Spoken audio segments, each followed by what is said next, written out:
Хайырлы кеш, эфирде яңалыклар, студияда мен Римма Абзалова бүгінгі шығарылышта. Инновацион ысуллар бар. Мислимде түрлікшілікні өстіруінің заманша ысулларын үйренділер.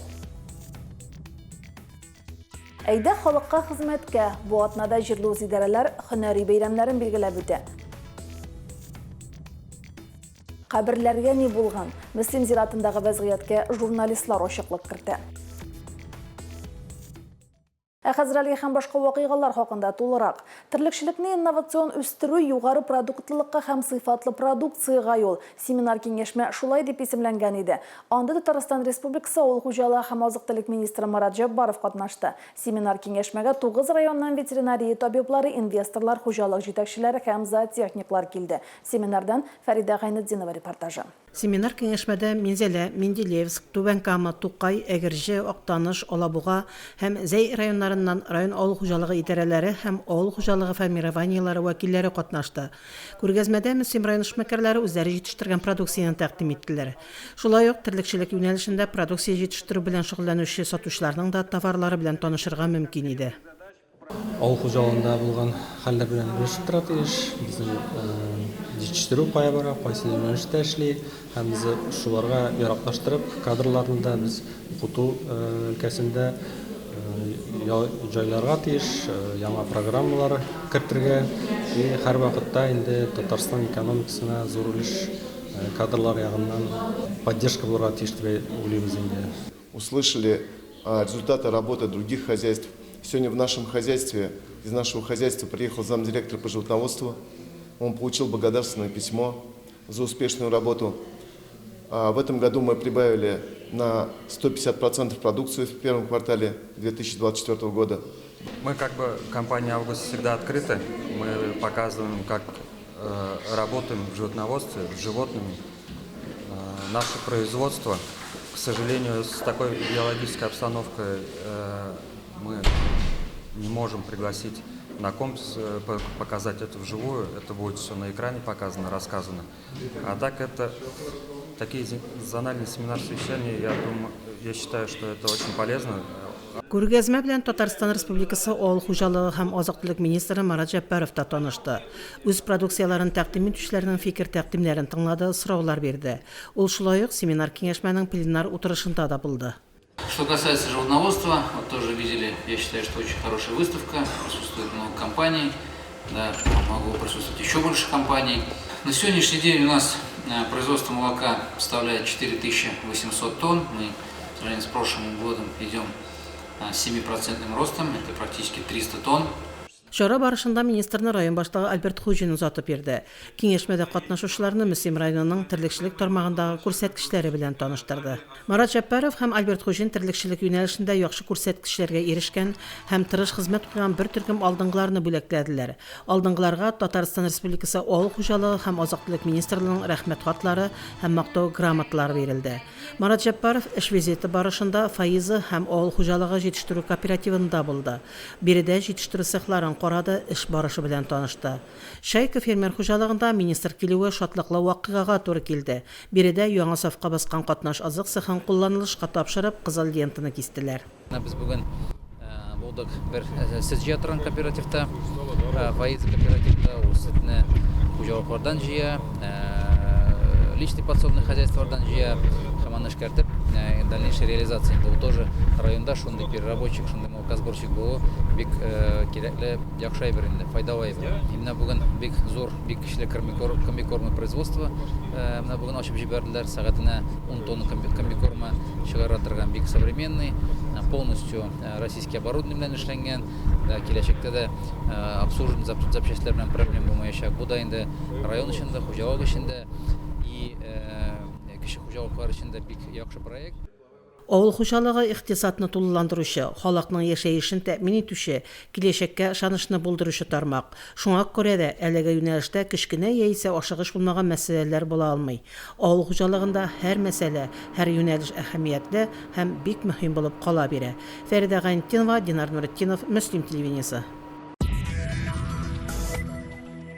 Мәскәүдә гаилә йылын ачу тантанасында Петр һәм Февронияның изге ватаны Муромнан гаилә учагы уты китерелде. Аның берлеше илнең төрле төбәкләренә тапшырылды. Әлеге символ Россия йөрәге бөтен Россия гаилә учагы дип исемләнде. Яшь гаиләләр гаилә учагының очкыннарын үз регионнарына алып кайтты. Бөтен Россия гаилә учагы бүген республика районнары буйлап сәяхәт итә. 15 апрельдә ул Мөслимгә килде. Теманы Фәрида Гайнетдинова дәвам итә. Истәлекле символ Азнакай районыннан Мөслимгә тапшырылды. Азнакайлылардан тарихи учакны Мөслимнән күп балалы һәм үрнәк гаилә Шулпан һәм Рамил Мирзахановлар гаиләсе алып кайтты. Мөслимләргә барыбызга да саулык, сәламәтлек теләп, сәламнәрен җибәрделәр. Тапшырам сезгә Азнакайларның сәламнәрен. Тантаналы чара мизгел яшьләре үзәгендә узды. Район җитәкчелеге, үрнәк гаиләләр һәм җәмәгатьчелек чараның кунаклары булдылар. ВДНХда гаилә йылын официаль рәвештә ачу тантанасы узды һәм менә аның символы булып шушы гаилә бөтен Россия гаилә учагы тора. Ул гаилә учагының кичкенә кыйпылчыклары безнең бөтен Россиябызның регионнарына да таратылды. Менә шушы гаилә учагы капсуласы Татарстан Республикасында да районнан районга күчеп йөри. Районда бөтен Россия гаилә учагының җылысын тарату өчен эстафетада оештырылды. Эстафетада районыбызның күп балалы үрнәк яшь гаиләләре катнашты. Гаилә ул бердәмлек, теләк, бер-беренә юл куеп яшәргә яратып яшәсәң, шул гаилә. Аның учагын ничек сүндермичә сакларга кирәк? өчен күп итеп бәбиләр табып, бергә яратып, яратылып яшәргә кирәк. Россия йөрәге бөтен Россия гаилә учагы районыбызда бер атна дәвамында булачак. Аннан соң учак Актаныш районына тапшырыла. Гаиләләребездәге мәхәббәт ялкыны беркайчан да сүнмәсен һәм сүрелмәсен. Бәхетле, үрнәк һәм мәхәббәтле гаиләләрнең ялкыны һәркемне җылытып торсын. Фәрида Гайнетдинова, Динар Нуртдинов, Мөслим телевидениесе. 21 апрельдә җирле үзидарәләр көне билгеләп үтелә. Җирле үзидарәнең төп максаты халыкның тормыш дәрәҗәсен яхшырту. Районыбызда 19 авыл җирлеге халыкка хезмәт итә. Мәлләтамак авыл җирлеге соңгы елларда күп юнәлешләрдә лидерлар рәтендә. Эштә дә сынатмыйлар, спортта һәм мәдәни тормышта да актив катнашалар. Мәлләтамак авыл җирлеге эшчәнлеге турында алдагы сюжетта. Мәлләтамак һәм Наратаста авылларын үз иченә алган җирлек соңгы елларда күп юнәлешләрдә лидерлар рәтендә санала. Җирлек белән Рузилә Насифуллина җитәкчелек итә. Мәлләтамак авыл җирлегендә бүгенге көндә 602 кеше яши. Шуның 109-ы Наратаста авылында булса, калганнар инде Мәлләтамак авылында гомер кичерә. Халыкны актив дип әйтергә инде мин, җан тормыш белән яшиләр. Инде бөтен күмәк эшләрне без үмә итеп оештырабыз инде. Алдан көнен билгеләп, һәм инде үмәгә кимендә 20 кеше барыбер җыела. Җирлектә соңгы елларда төрле күләмле төзекләндерү эшләре дә, моторлау һәм яңарту эшләре дә даими башкарылып тора. Юл төзекләндерү, авыл халкын су белән тәэмин итү мәсьәләсе дә ел әйләнәсе актуальлыгын югалтмый. Быел безгә инде Алла бирсә, урам юлларына асфальт керәчәк бит инде. Дәүләт программасы нигезендә 3 километр юлларга асфальт җәяләчәк. Бу инде халыкта зур ышаныч уятты. Авыл җирлегендәге бик күп эшләр үзара салым ярдәмендә башкарыла. Biz инде су линиясы 5 ел эчендә бөтенләй яңартып чыктык. Бик күп өлеше үзара салым шу су линиясын алыштыруга китте. Бу көннәрдә мәлләтамаклылар озакламый ачылачак Тукай паркы территориясында өмәдә эшли. Алар территорияны чистарталар, агач төпләрен йомшартып, тагын бер кат карап тәртипләп чыгалар. Менә Мәлләтамак авылында өмәләр булып тора, актив бөтен җыелалар. Әйткәндә дә миллиард бөтен нәрсәгә дә актив. Менә ничә өмә булгандыр инде. Катнашабыз, Аллага шөкер. Шәнлеге бик әйбәт эшли, Аллага шөкер. Мәлләтамак авыл җирлегендә кем белән генә сөйләшсәң дә һәр кайсының йөзе ачык, җирлектә башкарылган эшләрдән канәгать булуларын җиткерәләр. Җирлек депутатлары да һәр вакыт авыл халкы белән тыгыз элемтәдә эшли. Халык мөрәҗәгать итә, халыкның көн кадагында торган сорау инде ул я су, я ут, я юл инде ул. Әйе киләләр, сорыйлар. Бүген авыл җирлегенең төрле юнәлешләрдә беренчеләр рәтендә булуы юктан гына түгел. Димәк, Мәлләтамак авыл җирлеге советы һәм җирлек депутатлары эшне дә оештыра, халыкны да эшләтә белә дип бәяләргә кирәк. Фәрида Гайнетдинова, Динар Нуртдинов, Мөслим телевидениесе. Ел-елга охшамый, быелгы яз әлеге фикерне тагын бер кат дәлилләде. Күпме еллар су басуны ыкташуын күрмәгән мөслимлеләр быел табигатьнең көчен үз мисалларында татыды. Теманы Фәрида Гайнетдинова дәвам итә. Язгы су ташуларының кинәт һәм күп булып төшүе Мөслим авылының уңыш урамында яшәүче хуҗалыкларга да зыян салды. Мөслим авылы зиратының да алгылышы күпләп су төшү нәтиҗәсендә су астында калды. Берничә көн дәвамында җыелып торган су байтак кына каберлекләргә зыян китерде. Бүген зиратта вазгыять үзгәреп килә. Илледә артык каберлеккә зыяны китерелде. Алар инде җир астына тегесенгләр дип әйтелә инде ул. Ярты метрга кемнеңдер ташлары кыйгайды кемнекедер җыгылып төшкән. Шуңа күрә инде шушы җирлекләрне әйбәтләргә безнең 2 КАМАЗ җир кайтарып куелды монда. Һәм инде Мөслим халкына мөрәҗәгать чыгып ярдәм итсәләр, үзләренең каберлекләрен карап китсәләр, бик әйбәт булыр иде. Матбугат үзәгенең иҗат төркеме зиратта булган көнне берничә кеше якыннарының каберлекләрен карап, өсләрен тигезләү белән мәшгуль иде. Онда быел инде су көчле булды, һәм бик күп каберлекләр җимерелгән, хәтта памятниклар ауган. Дөрес онда инде үзләре туганнарының каберлекләрен караучылар да килеп тора. Якыннарыгызның каберләрен карарга онытмагыз. Бәлки әле үзегезнең күршеләрегез дә бардыр, таныш кешеләрегез дә бардыр. Бу эштән читтә калмаска иде. Зиярат йортында кирәк булган чиракта бөтен җиһазларда көрәкләр, туфрак ташу өчен арбалар да бар. Әле бүген дә ташлары ауган, балчыгы ингән, инде узган елдан ук шүпләре уталмый калган каберлекләр дә күзгә ташлана. Каберлекләрне тәртиптә тоту мәрхүм булганнарның варислары, якыннары өстендәге изге гамәл. Шушы изге гамәлебезне онытмасак иде. Фәридә Гантинова, Динар Нуртдинов, Мөслим телевидениесе. Мәгариф темасы белән дәвам итәбез. Мөслимдә яшь мөгаллимнәрнең район расчеты эшләде. Аның темасы заманча мәктәп шәхес тәрбияләү тирәлеге дип билгеләнгән иде. Әлеге чарага Мөслим һәм Актаныш районнарының яшь укытучылары килде. Теманы Гөлназ Җәлилова дәвам итә. 2 районның яшь мөгаллимнәрен үзара җыеп тәҗрибә алмашу Мөслимдә 2нче тапкыр оештырыла. Укытучылар аллеясы Тукай скверы белән танышканнан соң укытучылар Габдулла Тукай исемендәге Мөслим урта мәктәбе эшчәнлеге белән таныштылар. Биредә психологик педагогик юнәлештәге сыйныф укучылары һәм остазлар катнашында эшлекле иртәнге аш оештырылды. Безнең район инде гомумән мәгариф системасы алга киткән. Бездә бик күп яңалыклар бар. Шушы яңалыклар, яңа проектларны күрше дусларыбыз да алып китәрләр дип өметләнәбез. Көн дәвамында яшь мөгаллимнәр Мөслим лицейында һәм гимназиядә ачык дәресләр, мастер-класслар карадылар. Мондый чаралар педагогик осталыкны үстерү, яңа идеяләрне тормышка ашыру өчен бик кирәк. Үзебезнең яшь педагогларыбызны алып килдек. Бүген биредә яшь педагоглар өчен 2нче тапкыр районда зур слет үткәрелә. Биредә инде безнең инглиз теле һәм математика укытучылары. Ничә генә тапкыр без Мөслимдә булсак та, ул безне инде ел саен гаҗәпләндерә. Һәр килгән саен мондагы яңадан проектлар белән. Слетта районыбызның яшь укытучылары да ачык дәресләр бирде. Шул рәвешле аларга үзләре кебек үк заманча фикерләүче һөнәрдәшләре белән танышырга, элемтәләр урнаштырырга мөмкинлек туды. Бу мәктәпләр мине чынлыкта гаҗәпләндерде. Аларның ничек үз татар телен, үз байлыгы мирасын саклап калулары, мәктәптә шуны чагылтырулар белән мин үзем өчен бүген бик күп кенә яңа информация алдым дигән була. Һәм дә үзем уйлыйм, үземнең профессиональ эшемдә дә мин моны кулланырмын. Мондый слетлар минем практикамда беренче тапкыр. Барысы да бик ошый, барысы да бик оешкан төстә бара. Укытучылар үзләренең профессиональ дәрәҗәләрен күрсәтеп, безгә дәресләр күрсәттеләр, мастер-класслар үткәрделәр. Рәхмәт оештыручыларга. Мондый слетлар тагын да булып торсын. Слет үзара нәтиҗәле эш итүгә, белемнәрне актуальләштерүгә өйрәтүче интеллектуаль уен белән тәмамланды. Мөгаллимнәребезнең үзара элемтәләре өзелмәсен, осталыкка ирешү юлында уңышлар насыйп булсын дип телибез. Гөлназ Җәлилова, Динар Нуртдинов, Мөслим телевидениесе. Мөслим урта мәктәбендә буыннар бәйләнеше бәйгесе узды. Ул компьютерда күп төрле ярышларга нигезләнгән иде. Республика чемпионатының муниципаль этабында 6 гаилә көч сынашты. Бәйге җирлегебездә 8нче тапкыр үткәрелә. Ул балалар, аларның әти-әниләре һәм өлкән яшьтәгеләр арасында компьютер технологияларын үзләштерү һәм куллануны популярлаштыруны күздә тота. Шул ук вакытта буыннар бәйләнешен һәм гаилә кыйммәтләрен дә ныгыта.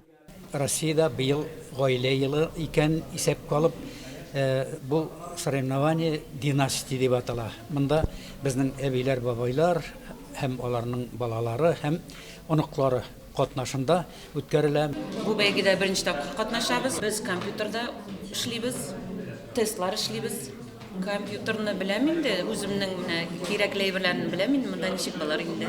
Муниципаль турда 6 гаилә көч сынашты. Командаларга смартфонда һәм компьютерда мәгълүмати һәм финанс иминлеге буенча биремнәр үтәргә кирәк иде. Кызым һәм онугым белән килдем. Михайлов Казан. Компьютерда кызыгып эшләп утырам шунда, тырышам. Компьютерда укытулар менә безгә өлкән яшьтәге абыйларга, балаларга бик кирәк дип саныйм. Бүгенге көндә дөрес инде компьютерсыз берничек тә булдыра алмыйбыз. Менә безнең кесәдәге телефон, ул бит инде компьютер. Аның төрле приложениялары бар. Аларны без бөтенесендә белеп бетерә алмыйбыз инде. Конечно, ярый әле оныкларыбыз бар, алар безне өйрәтеп торалар. Бәйге нәтиҗәләре буенча Мөслим авылыннан Дилә, Алина, Камил Максутовлар гаиләсе җиңүче булды. Максутовлар финал турында катнашып, Мөслим данын яклаячак. Лилия Шәймиева, Динар Нуретдинов, Мөслим телевидениесе. Республикада автобус операциясы бара 11 апрельдә башланган чара 20-сенә кадәр дәвам итәчәк. Шул уңайдан районыбызда да рейдлар үткәрелә. Операция барышы турында Лилия Шәймиева репортажы. Мөслим районында барлыгы 21 автобус исәпләнә, шуның 18 мәктәп укучыларын йөртә. Рейд барышында транспортлары төзек булмаган 4 автобус шоферына административ беркетмәләр төзелгән. Бу операция барышында без пассажирлар ташыган автобусларны, мәктәп балаларын ташыган автобусларны бик каты тикшереп торган булабыз. Барлык әйберләрен күчетелгән режимдә тикшереп булабыз. Һәрбер автобусны тикшереп, юлга чыгарып җибәрә булабыз. Автобуслар һәрвакыт аерым игътибар үзәгендә, чөнки алар күп санлы кешеләрне шул исәптән мәктәп балаларында йөртә. ДАИ хезмәткәрләре техник контроль чараларына игътибар бирә. Тахографларның төзеклеге машина йөртүчеләрнең тизлек режимын саклауы аерым контрольгә алына. Бүгенге көндә районҗылыгыбызда 20 автобус балаларны йөртә, шуның 18-е көн саен иртән рейска китәләр һәм кич рейстан кайталар. Без бу автобусларның төзеклеген тикшерәбез. Страховкаларның, шоферларның йөртү таныклыгын тикшерәбез. 20 апрельгә кадәр ДАИ инспекторлары район юлларында йөрүче барлык автобусларында тикшереп бетерергә планлаштыра. Бу беренче чиратта пассажирларның иминлеге хакына эшләнә. Автобус операциясе төгәлләнгәч, җәяүле һәм тонировка профилактик чараларына старт биреләчәк. Лилия Шәймиева, Динар Нуретдинов, Мөслим телевидениесе. Әйдә шаярт, шаяннар һәм тапкырлар бәйгесе Татарстанда шундый исем астында бара. Бу көннәрдә бәйгене оештыручылар Мөслимдә булды. Алар 3 көн дәвамында шаярту өчен темалар табарга, текстлар язарга өйрәтте. 17 апрельдә район яшьләре теманы ничек үзләштерүләрен гамәлдә күрсәтте. Мизгел яшьләр үзәгендә шаяннар һәм тапкырлар бәйгесе үтте. Бәйге татар һәм рус телләрендә барды, анда районыбыздан 5 команда катнашты. Алар үзләре белән таныштырды һәм көн кадагына шаяртырга тырышты. Уенчылар темаларны һөнәрләре, яшәү рәвеше һәм район тормышы белән бәйләде. Бәйгедә шактый үтемле фикерләр дә ишетергә туры килде. Мы пользуемся пушкинской картой, когда хотим. Нет! Яңа гына җыелган командалар, алар берсе дә КВНны уйнаганнары юк иде. Ничек итеп уйнарга кирәк, ничек мәзәкләрне язарга, алар шуларны белмиләр иде. Беренче көнне без КВН турында сөйләдек, ничек итеп мәзәкләрне язарга кирәк.